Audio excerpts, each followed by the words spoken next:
Hey guys, what's going on? James here, and in this video today, we're going to be talking about a couple of moves that the Tampa Bay Buccaneers have made. They have brought in, firstly, cornerback Dallas Flowers to their practice squad, 27 years old. He has been with the Colts since 2022.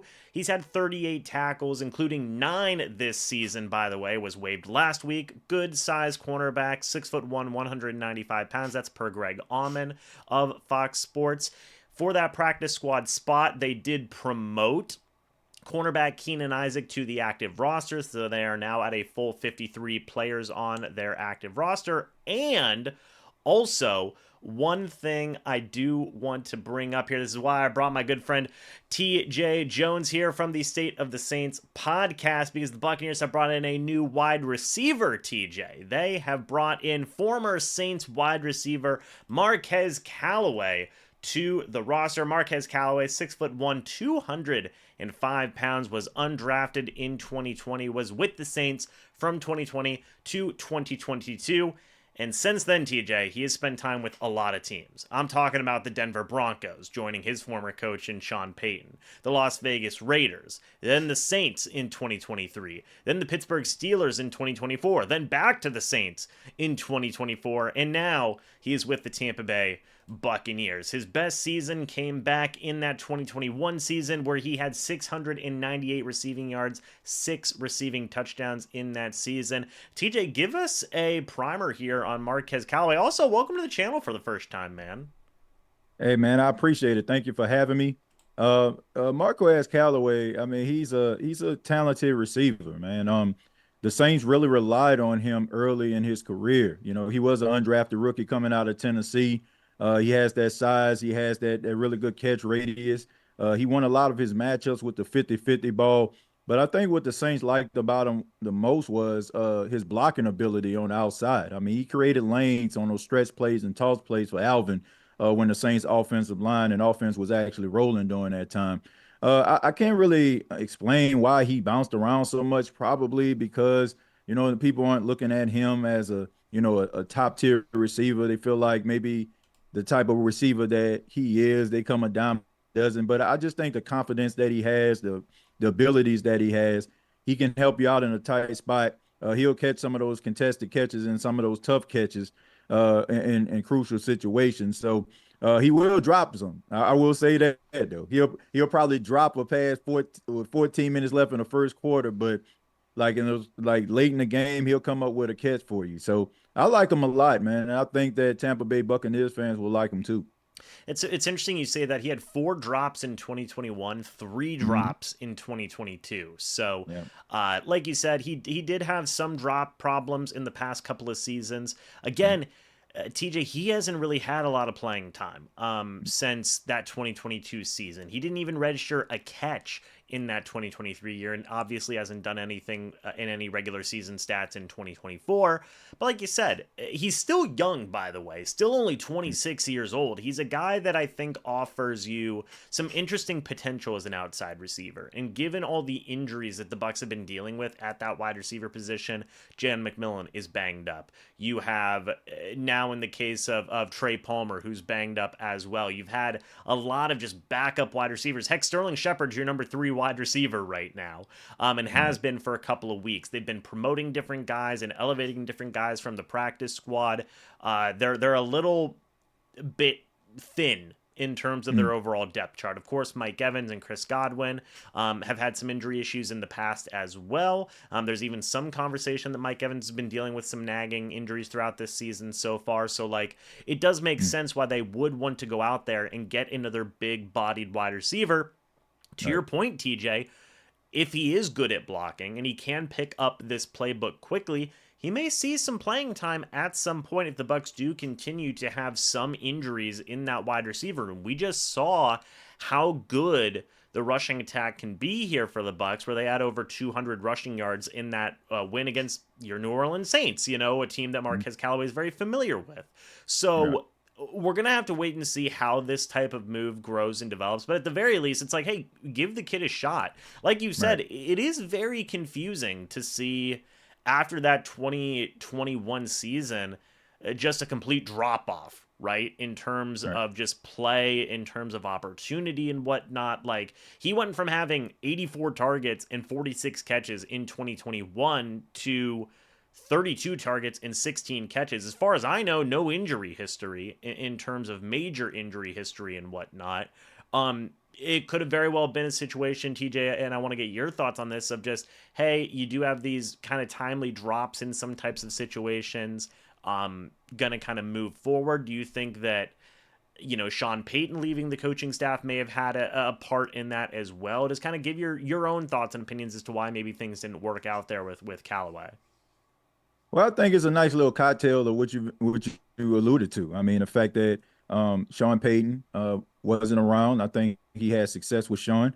I look at the fact that he actually got all of those targets had a lot to do with the Saints.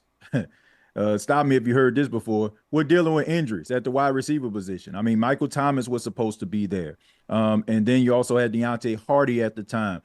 He was supposed to be there. You had guys that were just falling out. Jarvis Landry was another. So your 1, 2, and 3 receiver right there are all gone. So that led it was just him, and he made some plays. Man, I can remember a game where they played against the Detroit Lions, and it was probably his best game as a pro. I mean, he that's why I say he's a smart player.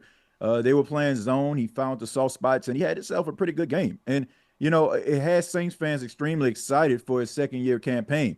There was a pass in preseason against the Jacksonville Jaguars that Jameis Winston threw to him. And I can tell you, man, some of the most elite receivers in the league couldn't make that catch. So it had a lot of Saints fans excited. But as time went on, he became a little bit of a one-trick pony. Pete Carmichael didn't really utilize him that often, especially when Chris Olave came, and then they had Michael Thomas once again and Jarvis Landry. So he kind of fell down the depth chart. So I think it had a lot to do with that, as well as the drops that he had also. I mean, you're a wide receiver. Your job is to catch the ball, and you already are undrafted guy. When guys are drafted at the wide receiver position, teams will give them a little bit more leeway, right? They drop a couple passes, it's okay. He's our guy. But when you're undrafted, unproven, and you're making those mistakes, it's going to be kind of hard for you to see the field. So I think that probably is the issue with Marquez Callaway and him not seeing the field as often over the last few years. So we'll see, TJ. We'll see. Like, obviously, I wanted to get you on to talk about this because I always used to remember like Marquez Callaway making some interesting plays for the Saints. Obviously, a couple of years ago, right? He did have that really nice year in 2022. Again, fell off a little bit, but if you're like what you're saying, it's something that the Bucs like, in terms of getting big-bodied wide receivers who can block, who can help out in the run game, and use guys in creative, different types of ways, right? So we'll see if Callaway does get some type of future opportunity here with the Bucs, be it a game day elevation, maybe some promotion here in the future. They do have a lot of receivers on that practice squad right now. You've got Ryan Miller Right. on there, you've got Tanner Canoe, now you've got Callaway in that mix as well. I think it is also telling that, like, yes, they do have so many guys. They already had 2 receivers on that practice squad, and they still felt the desire to bring in Callaway. Again, Yeah. at only 26 years old, and he's already got some good amount of experience in the league. This could be the start of some type of resurgence for Callaway, right? That's the hope, at least for Bucs fans, Yeah, right? and also you got to also look at practice squad players. A lot of the teams get these guys because they're really good scout team players. I mean, you think about the game that they're going up against the Baltimore Ravens. Baltimore Ravens, they have some receivers that kind of resemble Callaway's skill set. I mean, Rashad Bateman is one to come to mind. I mean, he's not the most fundamentally sound receiver, but if you give him opportunity, he's going to catch the football. So he kind of fits that mold a little bit. So that could be one of the reasons why they actually brought him in, or it just could be the fact that they probably see something in him. But hopefully Tampa can use him if they decide to keep him, because I'm gonna tell you this: there was a game. I want to say it was on Monday Night Football, Saints versus Tampa, and it was a 3rd and 1, and the Saints threw a quick slant to Marquez Callaway, and Carlton Davis at the time was on the team, and he was mic'd up, and he looked at Callaway and said, "I knew you was gonna run that play." He said, "Anytime when you come into the game, you run the same play." So hopefully, you guys can utilize Callaway in a different way so people can see the talent that he possesses, man. So we'll see, guys. Let us know your thoughts and opinions about Marquez Callaway joining the Tampa Bay Buccaneers practice squad. Also, the promotion of Keenan Isaac to the active roster and the signing of cornerback Dallas Flowers from the Indianapolis Colts to the Bucs practice squad as well. Guys, go check out TJ's podcast, the State of the Saints podcast. I watch it all the time. TJ does a fantastic job over there. And if you want to get some up-to-date information on a Tampa Bay Buccaneers NFC South rival, TJ's got you covered, man. Also, we are a part of the same NFC South roundtable that goes live every Tuesday at 7 p.m., so make sure you check that out as well. TJ, do you have any final words before we go ahead and sign off?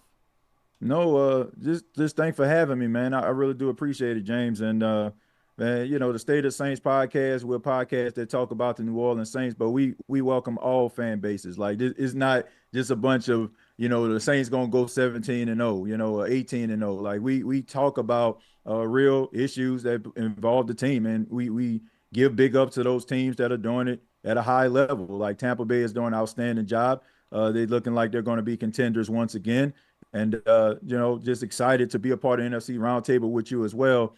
And if you're into like just some football talk, NFC South talk, come on over to the State of Saints podcast. Fantastic, man. Well, guys, again, thank you so much for watching this video. Hope you guys all enjoyed. As always, guys, we'll see you all in the next video or the next live stream. But until then, and as always, guys, goodbye for now, and go Bucs.